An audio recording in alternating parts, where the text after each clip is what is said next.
In 1904, the Russian Empire sent 38 warships on a journey 18,000 miles around the world. The trip took them 220 days. By the time they arrived in the Pacific, they were annihilated in a single afternoon. It's one of the most lopsided naval battles in modern history. Russia lost 21 ships in one day. Japan lost 3 torpedo boats. And almost nobody outside Japan and Russia has ever heard of it.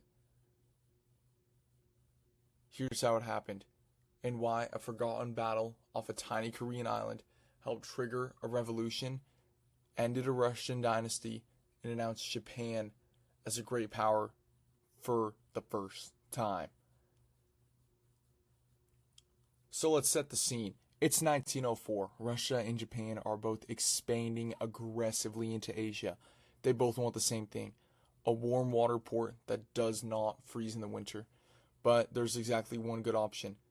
It's called Port Arthur, and it's in northern China. Russia gets there first. Japan asks them, politely, to leave. Russia, being Russia, says, no thank you. Japan tries again. Russia ignores them. Japan eventually stops asking politely. So, in February 1904, Japan does what Japan tends to do. They attack first. No warning. No formal declaration of war. Just torpedoes, in the dark, at a Russian fleet that thought it was safe in its own harbor. So, in February 1904, Japan does what Japan tends to do. They attack first. No warning. No formal declaration of war. Just torpedoes, in the dark, at a Russian fleet that thought it was safe in its own harbor. Within hours, Japan crushes Russia's Pacific Fleet. Ship after ship sinks at Port Arthur. The war's barely started, and Russia's already losing it. Their entire Asian navy is now at the bottom of the harbor. Russia has one more fleet left. It's called the Baltic Fleet. Russia has one more fleet left. It's called the Baltic Fleet. The problem? It's parked at St. Petersburg, on the other side of the planet. So to reach Japan, it would have to sail around 3 continents. The Tsar gives the order anyway. Sail to Japan. Save the war. Take however long you need. The fleet starts packing for the longest naval voyage anyone in Russia has ever attempted. October 1904. The Baltic Fleet finally sets sail. 38 warships, 12,000 sailors. A crowd of relatives waving goodbye from the docks. Many of those sailors will never come home. Their commander is Admiral Zinovy Rozhentenevsky. Stern man, big beard, low expectations. He privately tells his friends he expects most of his fleet to be sunk before they even reach Asia. He turns out to be right. 8 days into the voyage, the fleet reaches the North Sea. The fog is heavy, the crew is jumpy, and almost immediately they manage to make things weird, internationally weird. Russian sailors convince themselves that Japanese torpedo boats are hiding in the fog, which, if true, it would be pretty impressive. But Japan is 8,000 miles away, and they have no torpedo boats in Europe. They panic and open fire, not on Japanese ships. Japan has none in the North Sea, but they open fire on a fleet of British fishing trawlers near a place called Dogger Bank. The trawlers were just fishing. 3 British fishermen die. Britain is, understandably, furious. The Royal Navy starts shadowing the Russian fleet down the coast like an angry chaperone, making sure absolutely nothing else stupid happens. Then Britain does something quieter and much meaner. It tells every coaling station in the entire empire to refuse all Russian ships.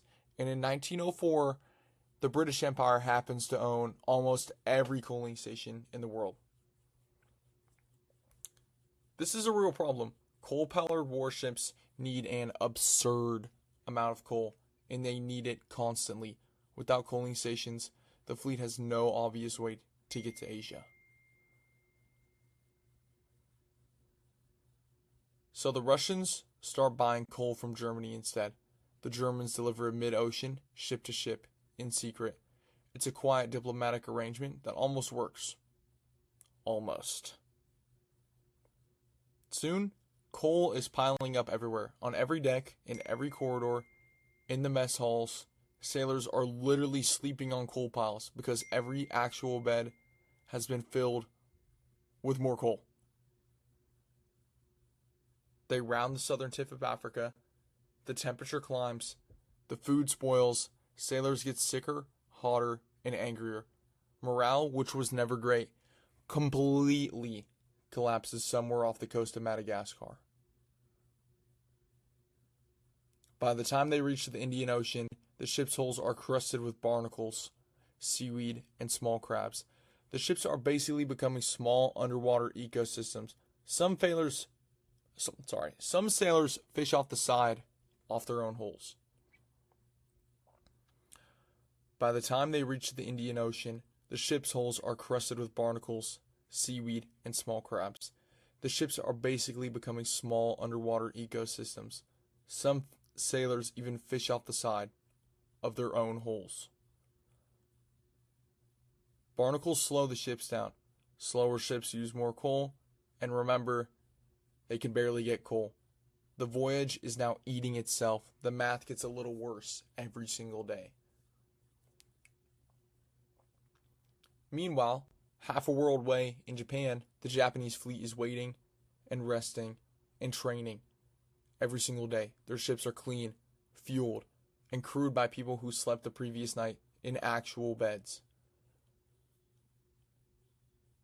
Their commander is Admiral Togo Heihachiro. He has been preparing for this exact battle in this exact location for over a year. He has rehearsed the maneuvers. He has memorized the currents. May 27th, 1905. The Russian fleet finally reaches Asia. They've been at sea for 220 days. They're exhausted, sick, slow, and demoralized. They're also about to make the worst tactical decision of the whole war. Rozhestvensky picks the shortest possible route to Vladivostok, Russia's last Pacific port. That shortest route runs right through the narrow Tsushima Strait, right through the single most predictable ambush point in the Pacific. Togo has been waiting at Tsushima for weeks. He knows the Russians are coming. He knows they have to take this route. There's nowhere else for them to go. He's essentially holding the door open for them. At 4:55 in the morning, a Japanese scout ship spots smoke on the dawn horizon. The Russians are right on schedule. The trap is ready to spring shut. Togo signals the entire Japanese fleet. The famous message gets sent. The Empire's fate depends on this one battle. Let every man do his utmost. Japan, technically, is now on the line. He raises a special signal flag from his flagship, the Mikasa. It's called the Z flag. To his crew, the flag means one simple thing. This is it. No more drills. No more waiting.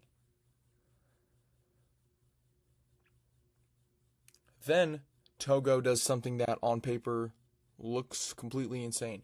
He turns his entire fleet directly across the Russian fleet's path, right in front of them, sideways, at full speed.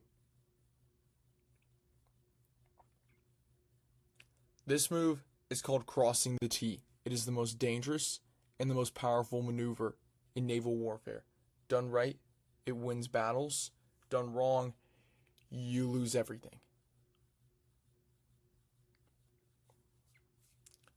Here's why it works. Every Japanese ship can fire its full broadside at the Russian column.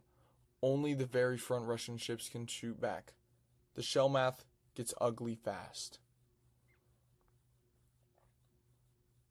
Japanese ships are faster, fresher, and aimed much better. The Russian ships are exhausted, slow, and covered in sea life. The Japanese shells start landing immediately, and they land on target. Within 30 minutes, 2 Russian battleships are sinking. One of them is Rozhestvsky's flagship. It's taking on water faster than the pumps can move it out. The crew starts abandoning station. Rozhestvsky himself is hit by shrapnel. He is carried below deck, semi-conscious. The Russian fleet effectively has no commander. The ships behind the flagship are now completely blind. The battle continues straight into the night. Torpedo boats hunt the surviving Russians in the dark, picking them off one by one. Searchlights sweep across the sea like long fingers. By dawn on May 28th, the Russian fleet is, for all practical purposes, gone. Just drifting debris, smoke on the water, and sailors clinging to whatever still floats. Some of them are picked up by Japanese ships.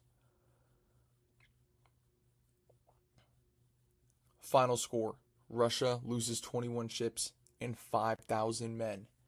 Japan loses 3 small torpedo boats and 117 men. Even today, looking back at those numbers, they don't really look real. It is the most lopsided naval battle in modern history. It may be the most lopsided naval battle of any era. Naval historians more than a century later still argue about how exactly lopsided. Rozhestvsky surrenders and is captured. His subordinate, who rendered the last surviving Russian ships, faces a court-martial back home. The Russian Empire needs someone, anyone, to blame for losing the entire navy.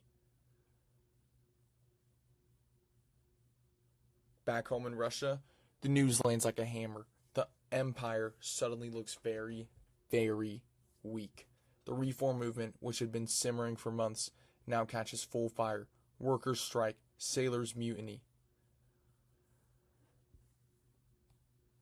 Crowds fill the streets of St. Petersburg. A battleship crew rebels and seizes its own ship. The Tsar promises reforms to calm the unrest. He delivers some of them, then quietly walks the rest of them back. The Tsar survives 1905, but the empire never really recovers from the year. 12 years later, in 1917, a second revolution finishes the job. The Tsar and his entire family are executed by firing squad. The Tsar survives 1905, but the empire never really recovers from the year. 12 years later, in 1917, a second revolution finishes the job. The Tsar and his entire family are executed by firing squad. And Japan? Japan goes from small Asian power to great power overnight. Western navies start studying Japanese tactics. The world starts taking Japan seriously, militarily, for the first time. Things will start moving very fast in the Pacific. All of it set off by 38 warships, 220 days at sea, in a single battle that lasted less than 24 hours. One of the most consequential battles of any era that you've probably never heard of.